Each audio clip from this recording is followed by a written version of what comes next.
પ્રકાર છે. પહેલું વ્યક્તિવાચક સંજ્ઞા, બીજું જાતિવાચક સંજ્ઞા, ત્રીજું સમૂહવાચક સંજ્ઞા, ચોથું દ્રવ્યવાચક સંજ્ઞા.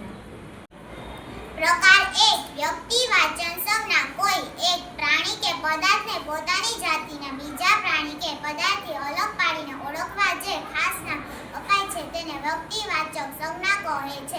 ઉદાહરણ તરીકે ગિરનાર, નર્મદા, આંબોદ, ચાંદી, ગુજરાત, અમદાવાદ. પ્રકાર 2 જાતિવાચક સંજ્ઞા. જે નામને આખા વર્ગ કે જાતિને લાગુ પડતું હોય તેને જાતિવાચક સંજ્ઞા કહેવામાં આવે છે. ઉદાહરણ તરીકે પર્વત, નદી, વૃક્ષ, રાજ્ય, ઘર. પ્રકાર 3 સમૂહવાચક સંજ્ઞા. વ્યક્તિ, પ્રાણી કે વસ્તુઓના સમૂહને ઓળખાવતી સંજ્ઞાઓને સમૂહવાચક સંજ્ઞા કહે છે.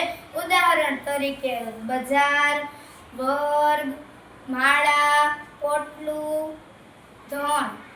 પ્રકાર 4 દ્રવ્યવાચક સંજ્ઞા. પદાર્થોને ઓળખવા માટે વપરાતા નામે દ્રવ્યવાચક સંજ્ઞા કહેવાય.